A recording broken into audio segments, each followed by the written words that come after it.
ชีวิตของเราเนี่ยมันแก่ทุกวันเกิดมามีการยกเว้นไม่แก่บ้างไหมวันคืนของเราเนี่ยตอนเช้าตอนเที่ยงตอนเย็นตอนค่ำมันยกเว้นอายุของเราไหมวันนี้มันก็ให้แก่พรุ่งนี้มันก็ให้แก่นอนหลับอยู่มันก็ให้แก่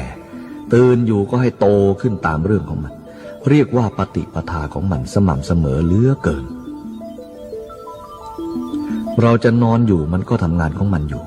เราจะเดินมันก็ทำงานคือความโตของเรานี่แหละกลางวันมันก็โตกลางคืนมันก็โต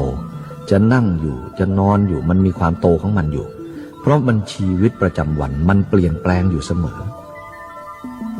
ร่างกายของเรามันได้อาหารมันก็เปลี่ยนไปเรื่อยๆนี่เรียกว่าปฏิปทาของ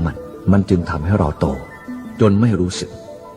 ดูเหมือนกับไม่ได้ทำอะไรเลยมันก็โตของมันเอง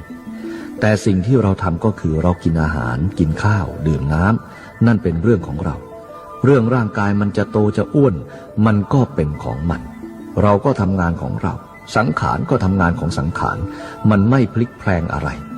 นี่ปฏิปทามันติดต่อกันอยู่เสมอ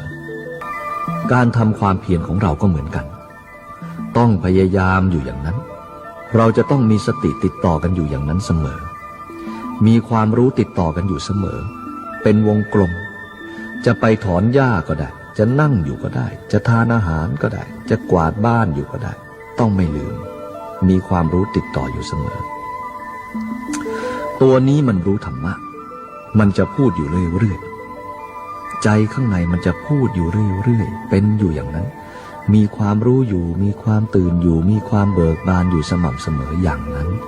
นั่นเรียกว่าเป็นประโยชน์มากไม่ต้องสงสัยอะไรเลยอะไรมันเกิดขึ้นมาเราก็เห็นว่าอันนี้มันไม่แน่นอนมันไม่เที่ยงอันนั้นก็ดีแต่ว่ามันไม่แน่นอนมันไม่เที่ยงเท่านี้แหละเราก็รู้ของเราไปเรื่อยๆเท่านั้นแหละการปฏิบัติของเรา